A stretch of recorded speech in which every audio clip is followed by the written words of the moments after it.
देखिए latest episodes बिल्कुल ad free.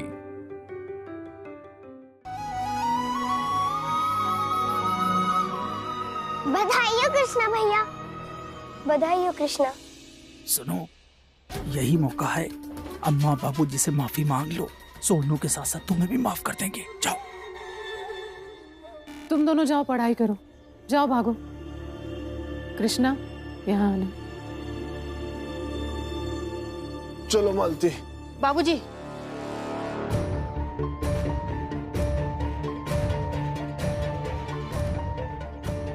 हम दोनों को माफ कर दो अम्मा।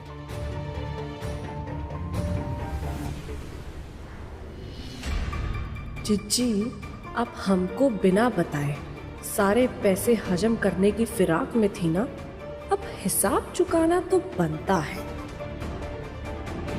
अम्मा, बाबूजी, जिज्जी को अपने किए पे पछतावा है, माफ कर दीजिए ना। अरविंद, जब तुम्हारी राय की जरूरत होगी ना तो ले ली जाएगी, और जब जरूरत ना हो ना तो हमारे फैसलों के बीच में बोला मत करो। सही कह रही हो अम्मा। अरे जिज्जी ने इतनी बड़ी गलती की है तो उसकी सजा तो मिलनी ही चाहिए। ऐसे कैसे माफ कर दिया जाए जिज्जी को? हम ये थोड़ी ना कह रहे अम्मा कि अब जेल नहीं भेजा है तो घर में चक्की पिसवाओ, पत्थर तोड़वाओ, बल्कि हम तो ये कह रहे हैं अम्मा कि जिज्जी को अपनी गलती का एहसास तो होना ही चाहिए। अरे अम्मा, हम तो कह रहे हैं कि आप ये सब जिज्जी को जो चाय पत्ती, चीनी, पराठे, सब्जी ये सब दे देती हो ना, इस पर रोक लगा दो। इससे जिज्जी को ना अपनी गलती का एहसास भी होगा और गलती की गुंजाइश भी कम हो जाएगी।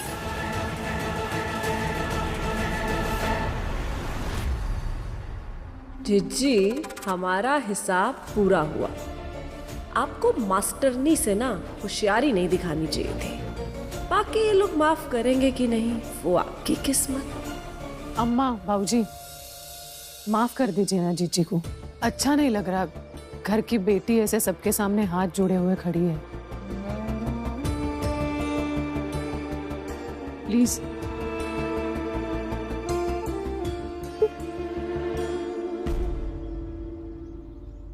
तुम वकील अशोक गुप्ता, मैं कृष्णा का बाप अशोक गुप्ता। तुम तो कृष्णा से पहली बहस में ही हार गए हैं? क्या करोगे कल जब तुम्हें कृष्णा के बाप के लिए बहस करनी पड़ेगी? तो क्या करोगे? देखा सोनू के बचाव में कृष्णा का कितना मजबूत पक्ष था।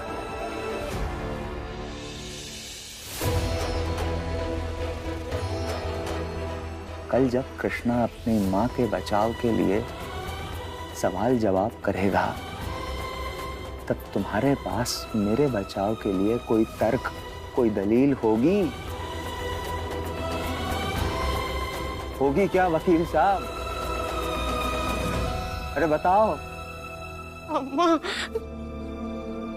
हम जानते हैं हमारी आज की हरकत से ना तुम्हारा दिल टूटा है, तुम्हारा भरोसा टूटा है। माफ कर दो ना अम्मा। हम ना भगवान कसम खा के कहते हैं आगे से कभी ऐसा नहीं होगा। आगे से पूरी कोशिश करेंगे कि तुम्हारा भरोसा ना टूटे। माफ कर दो ना अम्मा। अच्छा,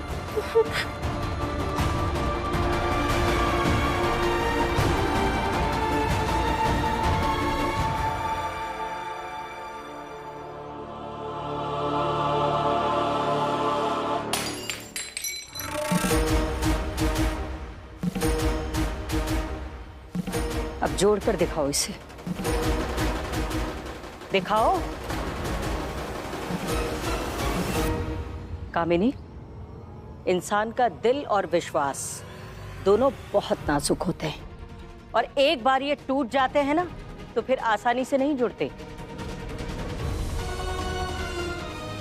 और तुमने वो बात तो सुनी होगी ना कि दूध के पतीले को हमेशा नींबू से दूर क्यों रखते हैं? क्योंकि एक बार अगर नींबू की वजह से दूध फट जाए ना, तो लाख कोशिशों के बावजूद दूध पहले जैसा नहीं रहता।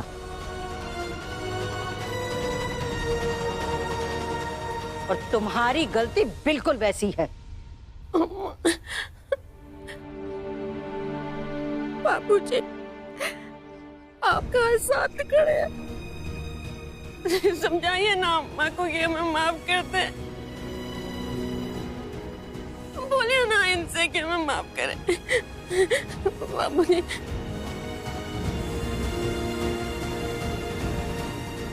अब हम क्या समझाएं? हमारा सर तो शर्म से झुक चुका है।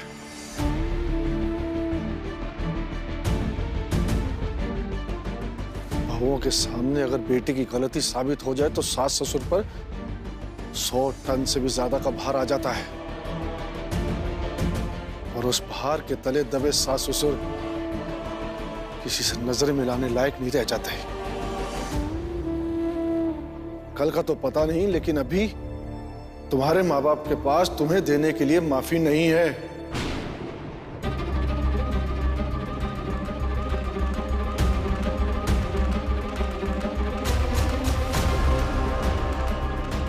तुम चली जाओ यहां से। तुम्हारे लिए अच्छा होगा कि तुम इस घर से दूर ही रहो।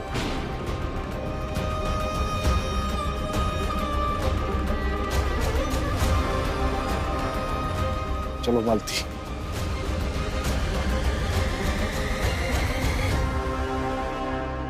अरे पीछे जाओ, माफी मांगो उनसे। नहीं जीजी, अभी नहीं। जीजा जी, अभी अम्मा बाबूजी बहुत गुस्से में हैं, दुखी है वो बहुत। मुझे लगता है आप अभी जीजी को यहाँ से लेकर जाइए। हम समझाएंगे अम्मा बाबूजी को, धीरे धीरे शांत हो जाएगा उनका गुस्सा। हाँ यशोदा, हमें लगता है तुम सही कह रही हो, हमें हम लोग को चलना चाहिए। चलो बेटा। Thank you Krishna. चलो।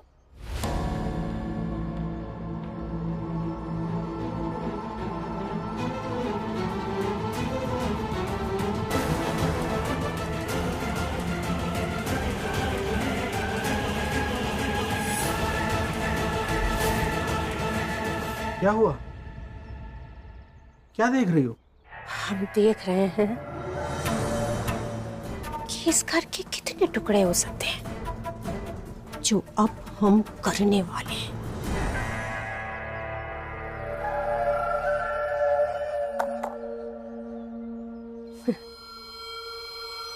बेटी की गलती बहू के सामने सास ससुर को पता चल जाए तो सास ससुर के सर पे 100 टन का भार आ जाता है। अब जब बेटे की गलती पता चलेगी तब कितने टन का भार आएगा, बाबूजी ये बताने के लिए ना अब आप तैयार रहना।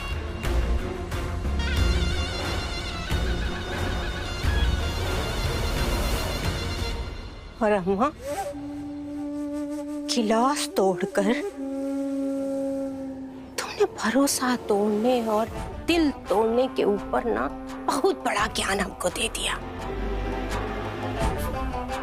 पर जब तुम्हें तुम्हारे लाडले और आदर्श बेटे के बारे में पता चलेगा ना, तब देखते हैं तुम हमें क्या ज्ञान देती हो। आदत नहीं है हमारी यीशु बनाने की, पर अब तुम देखना,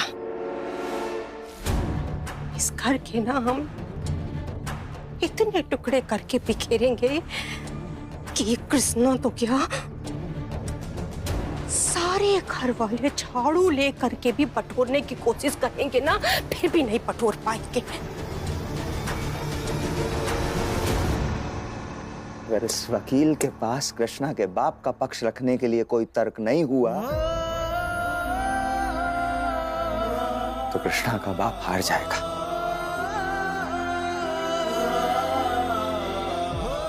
जैसे आज हार गया, अपनी पत्नी के सामने, बच्चों के सामने, और इतनी बड़ी हार कैसे सह पाऊंगा? दलील गलत हो तो हार तो बर्दाश्त करनी होगी। क्या आपको सच में लगता है कृष्णा के पिता सही हैं? पता नहीं यशोदा जी, हमारे प्रोफेशन में ना बेनिफिट ऑफ डाउट सबको दिया जाता है। बिना किसी की बात सुने कोई फैसला नहीं लेना चाहिए, और यही पहला लेसन है वकालत का, पहली सीख है। क्या पता, हो सकता है वो सही भी हो। कैसे सही हो सकता है? सारी बातें सामने है अशोक जी। सरासर गलत है वो इंसान। कानून जज्बात के हिसाब से नहीं चलता, वो तर्क के हिसाब से चलता है, और जज्बात तर्क के मोहताज नहीं होते। ये पता नहीं क्यों आपको उस इंसान का ऐसा कौन सा पक्ष दिखता है कि मौका पाते ही आप उसकी वकालत करने लगते हैं। नहीं, ऐसा नहीं। नहीं, क्या सिर्फ इसलिए कि आप खुद एक मर्द हैं? क्या मतलब इसीलिए उसका पक्ष रखते हैं आप? क्या बात कर रही हैं आप? ये मर्द और औरत की बात कहां से बीच में आ गई? ये मत लाइए, ये ठीक नहीं लग रहा है। आप तो कृष्णा के पिता के बारे में कुछ सुनना ही नहीं चाहती हैं। अरे कभी आप उस इंसान का भी पक्ष जानने की कोशिश करिए यशोदा जी। उस इंसान की भी कोई सच्चाई हो सकती है। उसकी सच्चाई क्यों नहीं हो सकती? नहीं, जरूर हो सकती है। तो चलिए अशोक जी, गिन लीजिए कि कृष्णा के पिता के पास अपनी सच्चाई साबित करने के, अपना पक्ष रखने के कितने सारे मौके थे। जैसे पहला मौका, जब माला उसको छोड़ के चली गई। उसे ढूंढना चाहिए था माला को, नहीं ढूंढा उसने। दूसरा मौका, जब माला ने हॉस्पिटल से चिट्ठी भेजी थी उसे मिलने जाना चाहिए था।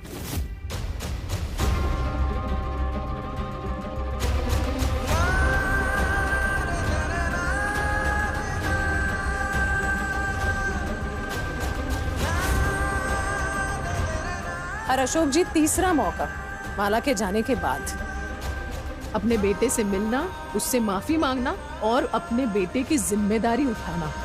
कुछ किया उसने? कुछ नहीं किया।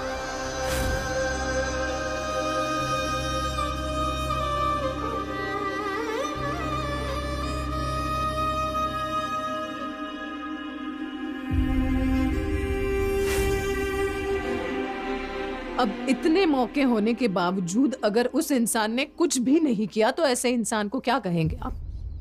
गुनहगार ही कहेंगे ना। एक निहायत गलत इंसान। मेरे पास ये कारण है कृष्णा के पिता को गुनहगार कहने के लिए। आपके पास उसके पक्ष में कहने के लिए कोई कारण है तो बताइए। कैसे बताएं? मतलब कोई फायदा नहीं है, क्योंकि आजकल आप हर बात पे बहस करने लगी हैं, हर बात पे। मुझे अब भी यही लगता है कि कृष्णा के पिता के बारे में भी बातें सोची जानी चाहिए।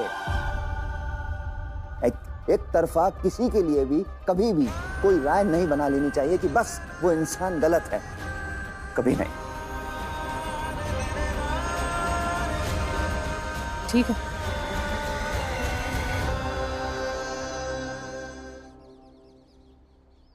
अगर कभी मौका मिले तो अब कृष्णा के पिता के पक्ष से केस आप ही लड़िएगा और साबित करिएगा कि ऐसी कौन सी बातें हैं जिनको ध्यान में रखकर अदालत को अपना फैसला लेना चाहिए।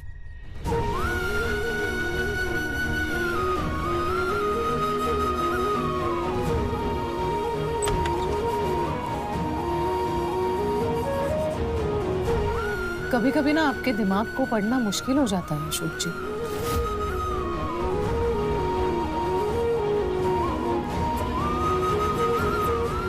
कैसे टुकड़े करोगी उस घर के? कुछ बताओगी हमको? हम कुछ समझ नहीं पा रहे हैं। नहीं बताएंगे, कुछ नहीं बताएंगे तुम्हें हम। हमें तुम्हारे ऊपर ना रत्ती भर भी भरोसा नहीं है। जब तुम्हें पता होता है तब भी तो तुम हमारे सब किए कराए पे पानी फेर देते हो। हा? सब कुछ लीप पोत के बराबर कर देते हो। एक बात बताओ, तुम्हें क्या जरूरत है कृष्णा को किडनैप करवाने की? हा? अगर तुमने ऐसा नहीं किया होता ना तो कब का हमने उस घर से अपना हिसाब बराबर कर लिया होता।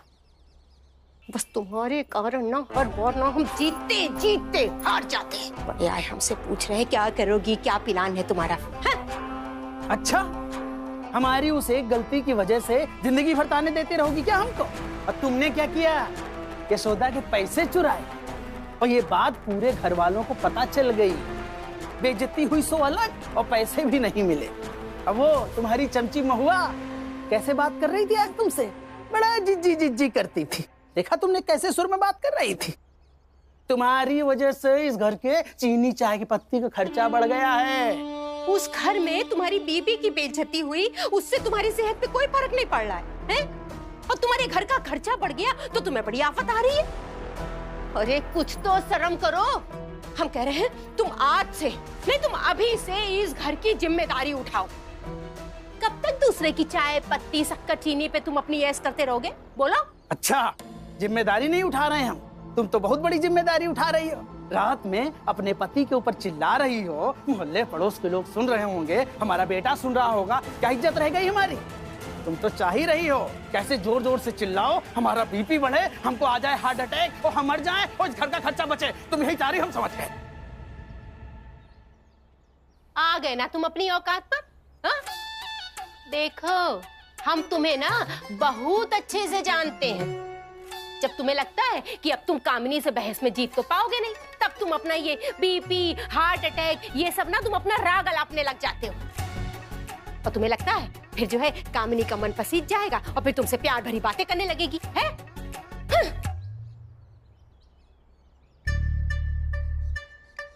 उसी प्यार, अरे सुनो तो, उसी प्यार की वजह से समझा रहे हैं। जरा ठंडे दिमाग से सोचो कि हम और तुम दोनों कैसे उस घर में फिर से एंट्री मारें।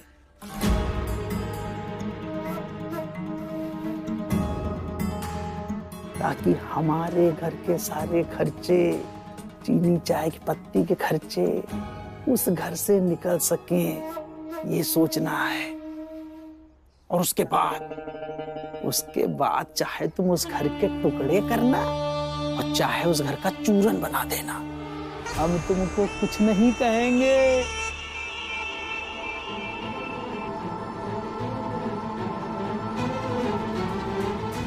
आज तो तुम ठीक कह रहे हो, सोचना पड़ेगा क्या करें।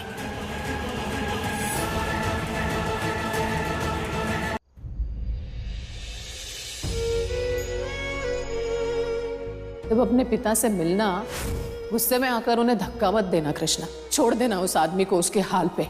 अपने लिए अपनी सजा चुने वो। यशोदा मैडम जी सही कह रही थी।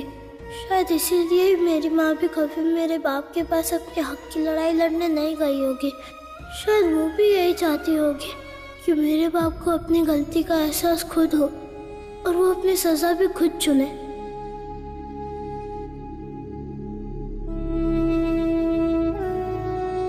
क्या हुआ कृष्णा? क्या सोच रहे हो? यही कि अब कभी भी मुझे मेरा बाप मिला तो मैं उससे कहूंगा कि वो अपनी सजा खुद चुन ले। मैं उन्हें कोई भी सजा नहीं दूंगा।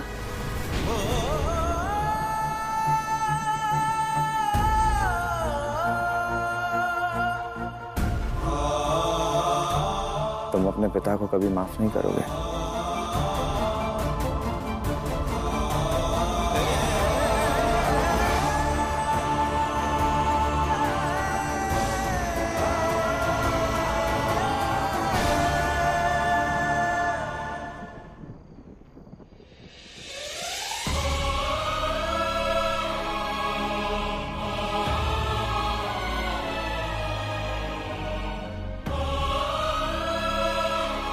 क्या तुम कभी अपने पिता को माफ नहीं करोगे?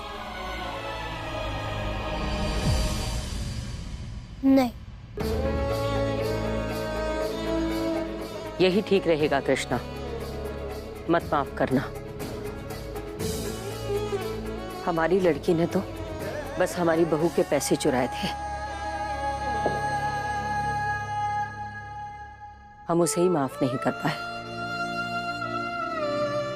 फिर कृष्णा के बाप ने तो इसका पूरा बचपन चुरा लिया, इसकी माँ की सारी खुशियां चुरा ली, माँ बेटे के सारे सपने चुरा लिए। ये भला कैसे माफ कर सकता है अपने बाप को? रात बहुत हो गई है, जाके सो जाओ। चल।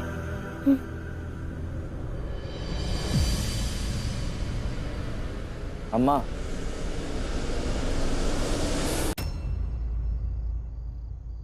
मान लीजिए कृष्णा का पिता अगर आपका बेटा होता तब भी आप माफ नहीं करती।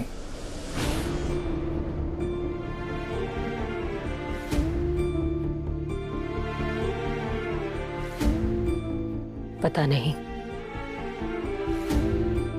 पर हमें तसल्ली है इस बात की कि हमारा बेटा आस्था नूपुर का बाप है, कृष्णा का नहीं।